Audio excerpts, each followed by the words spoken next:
Hello everybody. आज हम लोग कंप्यूटर से संबंधित जो हमारे एग्जाम में प्रश्न पूछेंगे उसका आज हम लोग पार्ट 2 करने वाले हैं। तो इस पार्ट 2 में हम लोग जनरेशन ऑफ कंप्यूटर के बारे में जानेंगे कि कंप्यूटर की पीढ़ियों के बारे में जानेंगे, वहीं जनरेशन ऑफ कंप्यूटर। तो हमारे कंप्यूटर जो है ना उसका अभी तक 5 जनरेशन आ चुका है, फर्स्ट, सेकंड, थर्ड, फोर्थ और फिफ्थ। यानी हमारे कंप्यूटर अभी तक 5 पूरी मतलब 5 स्टेप मतलब अलग अलग तरीक़ों से हो चुका है। तो जो हमारा फर्स्ट कंप्यूटर था जो फर्स्ट कंप्यूटर था 1940 से 1956 के बीच जितने भी कंप्यूटर आए थे उन्हें हम फर्स्ट जनरेशन का कंप्यूटर बोलते हैं, और ये वैक्यूम ट्यूब्स पर कार्य करते थे।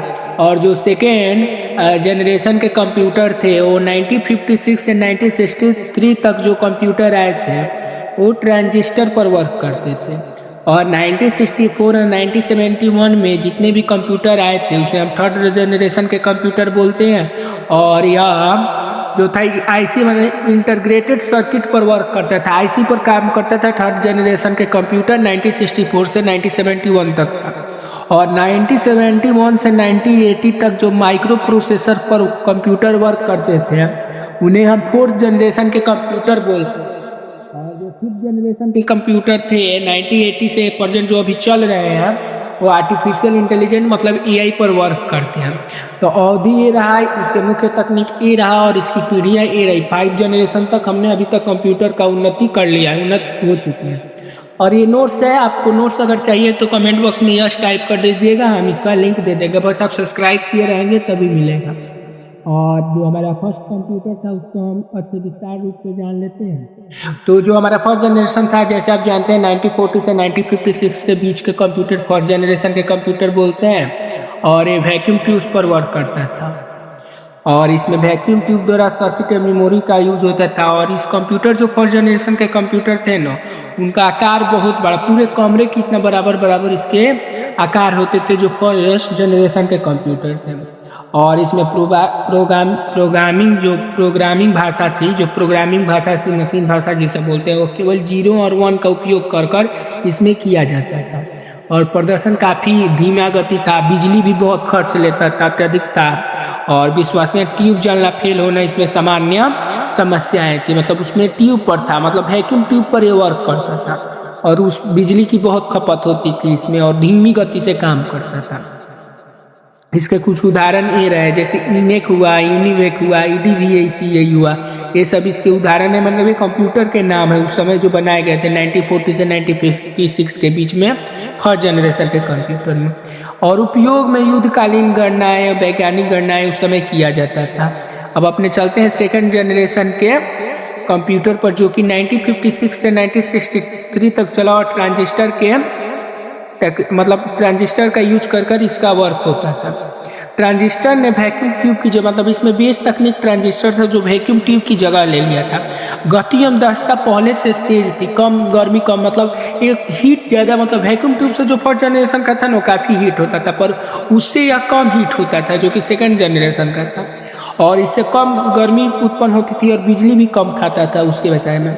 इसकी जो भाषाएं थी, मतलब जो इसमें प्रोग्रामिंग लैंग्वेजें थी वो असेंबली थी, उच्च स्तरीय भाषा, कोबॉल, फोर्ट्रेन आदि का यूज इसमें किया जाता था। और आकार इसका छोटा एवं अधिक विश्वसनीय सिस्टम था। इसका जो उदाहरण हुआ कुछ कंप्यूटर के नाम थे उस समय के, IBM 1401, IBM 7094, ऐसे इसके कुछ उदाहरण हैं। और इसका उपयोग जो होता था ना, जो हमारे सेकेंड जनरेशन का कंप्यूटर था, वो वेबसाइट, डाटा प्रोसेसिंग और वैज्ञानिक कार्यों के लिए हम लोग यूज करते थे। हम नेक्स्ट चलते हैं जो कि हमारा थर्ड जनरेशन है, जो कि 1964 से 1971 पर तक रहा। ये जो था इंटीग्रेटेड सर्किट आईसी पर वर्क करता था। और ये जो बेस तकनीक थी, एक चिप पर अनेक ट्रांजिस्टर आईसी आपने देखा ही होगा, उसमें एक चिप पर बहुत सारे आईसी सर्किट रहते हैं, उसी पर यह वर्क करता था। और गति विश्वसनीय बड़ी, लागत बीच में कम लगता था, मतलब इसकी गति जो सेकेंड जनरेशन था उससे काफ़ी तेज था और इसमें लागत भी थोड़ा कम लगता था। और जो इसमें सॉफ्टवेयर था बहुत प्रोग्रामिंग बेहतर वो समर्थन था इसमें। और भाषाएं इसमें जो यूज होती थी वो बेसिक यूज होती थी, सी लैंग्वेज यूज होता था, पास्कल आदि जैसे लैंग्वेजें यूज होती थी। और उदाहरण में IBM सिस्टम 360, हॉनवेल 6 था, मतलब 6000, इसके कुछ उदाहरण कंप्यूटर के नाम थे। और इसका उपयोग अब से मतलब थर्ड जनरेशन से इसका उपयोग बैंकिंग में, शिक्षा में, अनुसंधान में, औद्योगिक नियंत्रण में इसका यूज होने लगा है।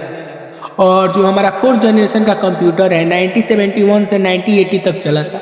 यह माइक्रो प्रोसेसर के बेस पर आ गया था। इसमें एक चिप में सीपीयू मतलब बेस तकनीक इसका माइक्रो प्रोसेसर एक चिप में सीपीयू के रूप में किया जाता था। और क्रांति पर्सनल कंप्यूटर माने फोर्थ जनरेशन से ही पर्सनल कंप्यूटर पीसी का जन्म हुआ, मतलब लोग आम भाषा में अपने घर पर रखने लगे थे। और वे सॉफ्टवेयर MS DOS विंडोज की शुरुआत GUI का विकास इसी जनरेशन में फोर्थ जनरेशन में हुआ था। शायद अभी के भी कंप्यूटर में आप फोर्थ जनरेशन के कंप्यूटर होते हैं। फोर्थ जनरेशन के कंप्यूटर आप लोग देखिएगा, आपके अधिकतर जो पुराने कंप्यूटर होंगे कुछ दिन मतलब कुछ ईयर पहले के, वो माइक्रो प्रोसेसर्स पर ही होंगे। फोर्थ जनरेशन के कंप्यूटर आपको देखने को मिल सकता है। और बाकी जो 3 जनरेशन के थे वो काफ़ी मुश्किल है थोड़ा मिलना। और जो इसके उदाहरण थे एप्पल, IBM PC 808 अधिकृत, अभी बहुत सारे इसमें एप्पल भी उस समय फोर्थ जनरेशन में आ गया। और इसका उपयोग घर में, ऑफिस में, शिक्षा व्यापक उपयोग इसके होने लगे थे।